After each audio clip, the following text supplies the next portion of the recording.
छाया तो मिलती मिलती है, छाया का अभाव कहाँ है? पेड़ हमने लगाया है तो उसकी छाया का अनुभव तो हमको होगा ही होगा, उसकी हमारे बगीचे में उससे सुंदरता तो होगी होगी। वह सुंदरता कहाँ जाती है, वह छाया कहाँ जाती है?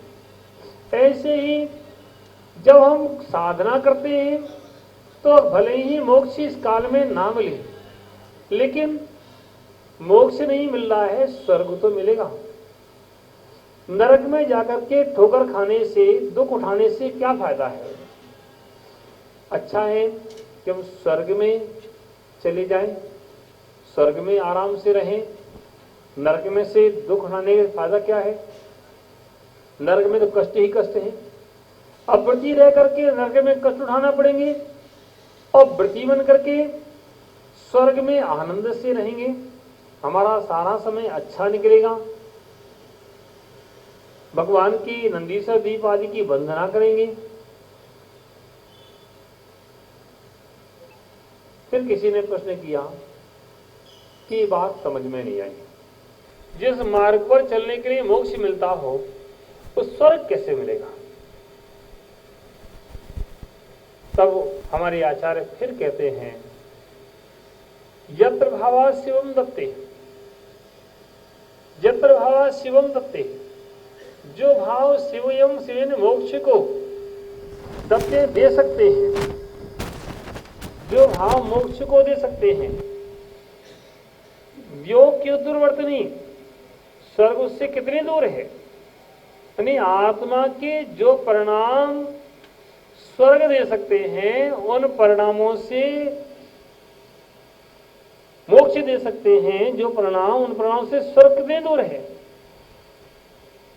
यो नेति आसु गव्युतिम क्रोशादि किम ससीयते।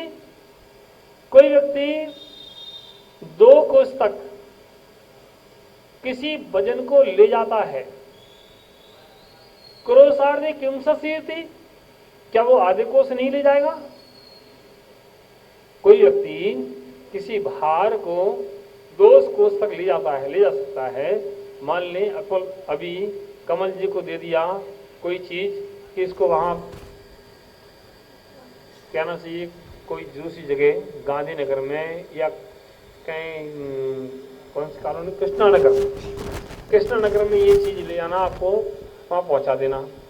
और उसका वजन था 50 किलो, लेकिन कृष्णानगर रखा है।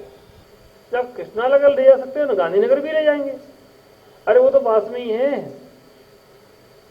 ऐसे ही आत्मा के जो परिणाम हमें मोक्ष दे सकते हैं, आत्मा के जिन परिणामों से मोक्ष मिलता है, उन परिणामों से स्वर्ग दूर नहीं,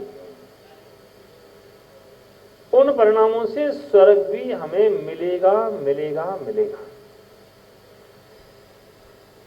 किसी ने प्रश्न किया कि महाराज यहां तो हम त्याग तपस्या करते हैं, साधना करते हैं, सब त्याग करते हैं, और वहां स्वर्ग में तो भोग है,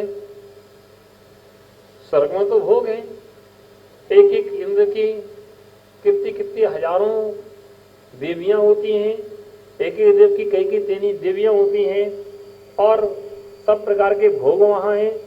तो यहां त्याग और वहां भोग, ये बात तो जमी नहीं। यहां तो त्याग, और त्याग करने से भोग मिले, ये बात जमी नहीं। यहां हमारे त्याग के संस्कार पड़ गए और वहां भोग करने के लिए वहां पहुंच गए, वहां भोग करने लगे। तब आचार्य कहते हैं, अरे भाई साधन दुख का कारण नहीं है,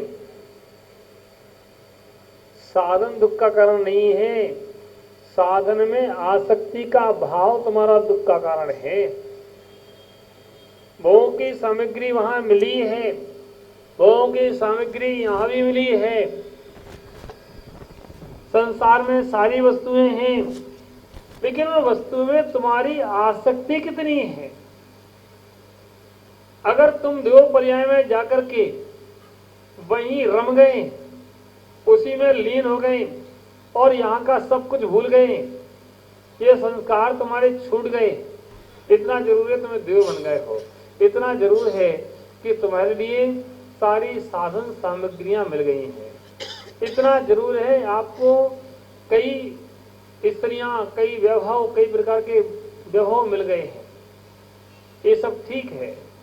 लेकिन जो इन संस्कारों से सहज जाता है वह अपने संस्कारों को वहां भी जागृत रखता है। जिसने त्याग की है, तपस्या की है, साधन सामग्री सब मिले हैं उसको, लेकिन वह उसमें आसक्त नहीं होता। मिथ्या दृष्टि जीव भोगों में आसक्त होता है और भोगों में आसक्त होकर के भोगों को भोगता है, और सम्यक दृष्टि जीव भोगों को भोगता जरूर है लेकिन उसमें आसक्त नहीं होता। एक व्यक्ति भोगों को भोगता हुआ अशुभ कर्म का बंद करता है और दूसरा व्यक्ति भोगों को भोगता हुआ भी इतने कर्मों का बंद नहीं करता जितने कर्मों का एक मिथ्या दृष्टि करता है। सम्यक दृष्टि के और मिथ्या दृष्टि के भावों में बहुत बड़ा अंतर होता है। सम्यक दृष्टि भोगों की सामग्री मिलने पर या ना मिलने पर भी भोगों की सामग्री में आसक्त होता है, और मिथ्या दृष्टि भोगों की सामग्री में आसक्त होता है और सम्यक दृष्टि उन भोगों की सामग्री में आसक्त नहीं होता। अब साधुओं के लिए आप इतना भी दे दो, किसी साधु के सामने आप सोना चढ़ाकर भी दर्शन करो तो साधु क्या तुम्हारे सोने को देखेंगे?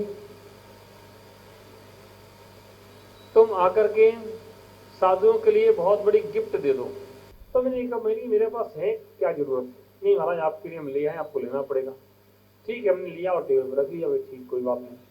वैसी बातचीत होने लगी, थोड़ी चर्चाएं हुई, ज्ञानी पुरुष से ज्ञान की थोड़ी चर्चा हुई। उसके बाद उन्होंने धीरे से कहा कि महाराज ये सोने का पेंट है। काय का है? सोने का।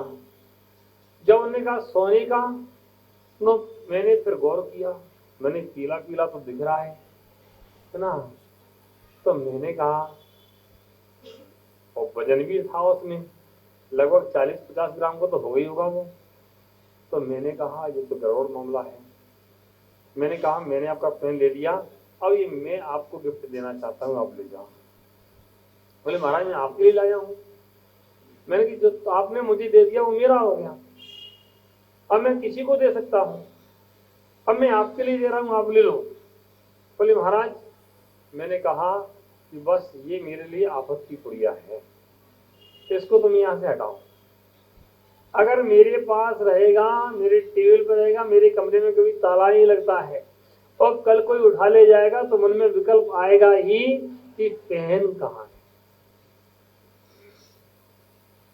एक बार मेरे पास कोई माला दे गया था, मूंगा की माला थी, ओरिजिनल क्वालिटी अच्छी। उस माला की कीमत कम से कम 50 से 60 हजार रुपये होगी। मैं वैसे बता रहा हूँ जो उसने बताया था मुझे। तो मैंने जैसी माला आई तो मैंने पहले सामान्य माला रख ली।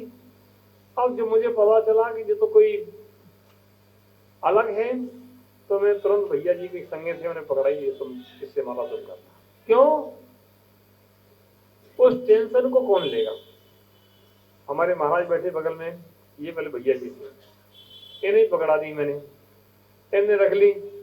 अब बिहार चल रहा था, इन्हें जाप की, वो मंदिर में टेबल पर रख दी, वो भूल गए और बिहार हो गया। अब वहां पहुंचे महाराज की, महाराज माला तो मेरी पीछे रह गई, हम ही है, माला रह गई। तो माला रह गई तो मैं क्या करूं? अब रह गई, मैं तो देख चुका, मेरा काम तो खत्म, अब तुम्हारा काम है। अब पीछे देखने भी गए, ढूंढा भी, लेकिन माला नहीं। मैंने कहा अच्छा हुआ, जो होता है अच्छे के लिए होता है, जो हुआ अच्छा हुआ। अब तुम्हारा विकल्प खत्म, हमारा ही विकल्प खत्म। कोई दे गया था, अनजाने में ले ली थी, कोई बात नहीं।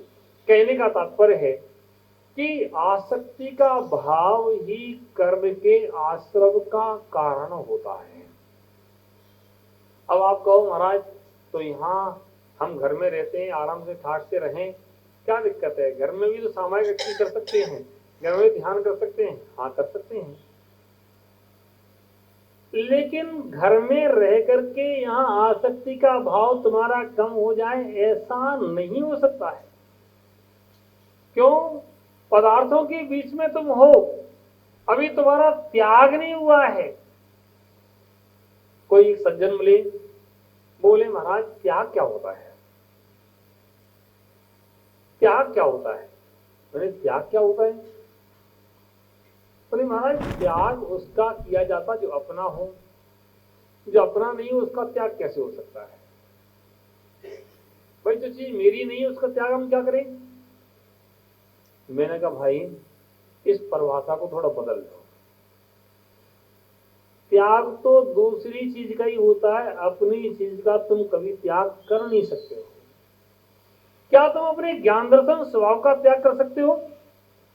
नहीं कर सकते हो। क्या तुम अपने चेतन स्वभाव का त्याग कर सकते हो? नहीं कर सकते हो। जो बाहरी तुम्हारे पास आ गया है उसका तुम त्याग कर सकते हो, उसका तो तुम्हें त्याग करना ही पड़ेगा। जब तक जो भोजन किया गया है, बाहरी भोजन किया गया है, जब तक अगले दिन उसका विसर्जन नहीं करोगे तब तक चैन से तुम बैठ नहीं पाओगे। अपनी चीज का त्याग नहीं किया जाता है, त्याग तो बाहर की चीज का किया जाता है। आजकल ऐसे विद्वान हो गए हैं जो गलत मार्ग का निर्देशन करने लगे। पता नहीं कौन किसी ने उनको परिभाषा बता दी कि त्याग, अरे त्याग जो परवस्तु है, परवस्तु से ममत्व को हटाना पड़ेगा। और जब तक संकल्प पूर्वक, कैसे? ऐसे ही नहीं, संकल्प पूर्वक जब तक नहीं हटाओगे, जब तक कनेक्शन नहीं काटोगे, तब तक तुम्हारा त्याग त्याग नहीं होगा। कि मैं तो रह रहा हूं, ये मेरा थोड़ा ही है। क्योंकि अभी वह अज्ञानी है, अज्ञानता से नहीं जानते हैं कि क्या है। एक सज्जन मेरे पास आए, बोले महाराज मैंने सब अपने बच्चों को दे दिया है, सब अपने बच्चों के नाम कर दिया, मेरे नाम कुछ भी नहीं है, सब दे दिया, सब अब मैं फ्री हो चुका हूँ। आप 3 टाइम समय करते, मैं भी 3 टाइम समय करता हूँ। आप एक बार भोजन करते, मैं भी एक बार भोजन करता हूँ। आपने भी सब त्याग कर दिया, मैंने भी सब त्याग कर दिया है। इस मिट्टी के मकान में आप भी रह रहे हो, मैं भी मिट्टी के मकान में रह रहा हूं। अब आप में मुझ में क्या अंतर है? मैंने कहा भाई अब तुम्हें कैसे समझाएं, कैसे समझाएं। एक दिन मैं रास्ते से निकल रहा था, तो वे दुकान पर बैठे थे, तो किराने की दुकान थी, धनिया का बोरा बाहर रखा था, तो उसमें गाय लग गई। कोई डंडा लेके पीछे पड़े थे,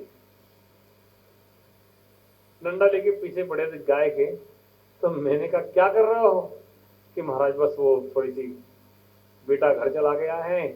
और तो मैंने कहा तुमने क्या त्याग किया है? तुमने क्या त्याग किया है? कि महाराज बेटे का सामान है तो रखवाली तो करना पड़ेगी। मैंने बस अभी तुमने सामान का त्याग किया, बेटे का त्याग नहीं किया है। और सामान का भी त्याग नहीं किया है। वो तुम्हें दिख रहा है कि बोरा धरा कर रखा है, जहां तुम्हें बेटा और गाय एक सी दिखने लगे, बेटा खाए या गाय खाए क्या अंतर पड़ता है? गाय भी तो जीव है, बेटा जीव है, गाय भी तो जीव है। अगर वो खा जाएगी, बेटा इतना खाता तो गाय भी खा जाएगी। क्योंकि राग की परिणति है, और राग की परिणति जब तक समाप्त नहीं होगी तब तक तुम्हारा उद्धार होने वाला नहीं है। अंदर से भाव होना चाहिए कि ये मेरा नहीं है, ये हमारा नहीं है। अंदर जब ये भाव आता है ये हमारा नहीं है, तब जाकर के हमारे लिए उपलब्धि प्रारंभ होती है। ऐसी रागी और बैरागी 2 प्रकार के लोग रहते हैं। जो राग से सहित होते हैं तो संसार में कर्म के बंधन को बांधते हैं, और वैराग्य प्रवृत्ति से जो जीते हैं वह कर्म के बंधन से छूटते हैं। ऐसे किसी भी पर्याय में कोई व्यक्ति चला जाता है, कोई जीव चला जाता है, उस पर्याय में अपने अपने संस्कारों से अगर वह संस्कार श्रेष्ठ रखता, अच्छे रखता है, तो अच्छे संस्कारों से अच्छे मार्ग पर बढ़ता जाता है। देव पर्याय मिले या मनुष्य पर्याय मिले, चाहे किसी पर्याय में जीव हो, उस पर्याय में अपने परिणामों को संभालना तो हमारा काम है। शांत भाव से जीवन जीते हैं, कसायों को मंद करके जीवन जीते हैं, और ऐसे व्यक्ति कसायों की तीव्रता में जीते हैं कि उसके पास अगर 2 मकान है तो मेरे पास भी 4 होना चाहिए। अपने से बड़े देवों का वैभव देख करके वे देव आपस में ईर्ष्या करते हैं और आपस में ईर्ष्या करके अपने कर्मों का बंद करते हैं। और समदृष्टि देव होते हैं, वो जो है उनके पास उनसे भी विरक्त रहते हैं, कहते देख तो है, उनसे मिला है। वे कभी नंदीश्वर देव की वंदना करते हैं, कभी विदेश क्षेत्र में वंदना करते हैं, कभी समीरु पर्वत आदि पर जाकर वंदना करते हैं, कभी तीर्थंकरों के कल्याणकों में जाते हैं। ऐसे वे देव अपने जीवन में भगवान जिनेंद्र की आराधना करते हुए, आत्म ध्यान करते हुए अपना जीवन बिताते हैं। कहने का तात्पर्य है कि हमें कैसे अपना जीवन बिताना है, ये तो हमारे ऊपर है। अब संसार में है, अभी संसार से निकले नहीं है, और जब तक संसार में है तो संसार में ऐसा जीवन जिए जिससे हमारा जीवन उत्कृष्ट बनता जाए, तो हमारा श्रेष्ठ है। और हमारा जीवन की उत्कृष्ट नहीं बन पाता है तो हमारे लिए श्रेष्ठता नहीं है। ऐसे हमारे जीवन को हमें श्रेष्ठ और उत्कृष्ट बनाना चाहिए। नरकों में तो संक्लेश ही संक्लेश है, और स्वर्ग में अच्छे परिणाम हैं। उन अच्छे परिणामों के साथ में रह करके अपने जीवन को अच्छा और अच्छा बना सकते हैं। कहा जाता है, किसी ने हमसे कहा, महाराज क्या संसार की व्यवस्था है, पैसे वाला बनता जाता है और गरीब होता जाता है। जिसके पास कुछ है वो तो और बढ़ता जाता है, और जिसके पास नहीं है वो और नीचे होता जाता है। मैंने कहा बस यही तो नियम है।